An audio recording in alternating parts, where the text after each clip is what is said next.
আসসালামু আলাইকুম। শর্টকাট টেকনিকের দ্বাদশ ক্লাসে তোমাদের সকলকে স্বাগতম। আজকে আমরা দেখব প্রাইমারি স্ট্যান্ডার্ড পদার্থ এবং সেকেন্ডারি স্ট্যান্ডার্ড পদার্থের উদাহরণগুলো মনে রাখার জন্য কিছু শর্টকাট টেকনিক দেখব।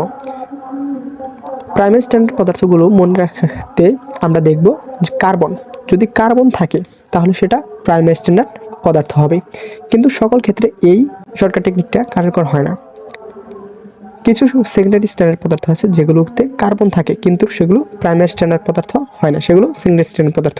যেমন যদি উদাহরণ যদি থাকে অনার্দ্র সোডিয়াম কার্বনেট তাহলে সেটা প্রাইমারি স্ট্যান্ডার্ড পদার্থ, যদি আর্দ্র সোডিয়াম কার্বনেট থাকে তাহলে সেটা হবে সেকেন্ডারি স্ট্যান্ডার্ড পদার্থ। কিন্তু যদি অপশন যদি থাকে শুধু সোডিয়াম কার্বনেট তাহলে সেটা হবে প্রাইমারি স্ট্যান্ডার্ড পদার্থ। আর্দ্র সোডিয়াম কার্বনেট ছাড়াও হাইড্রোক্লোরিক অ্যাসিড এবং সোডিয়াম বাইকার্বনেট এগুলো হচ্ছে সেকেন্ডারি স্ট্যান্ডার্ড পদার্থ। ক্লাসটি ভালো লেগে থাকলে ফেসবুক পেজটি ফলো দিয়ে রাখো এবং যারা ইউটিউব থেকে দেখছো তারা ইউটিউব চ্যানেলটি সাবস্ক্রাইব করে রাখো।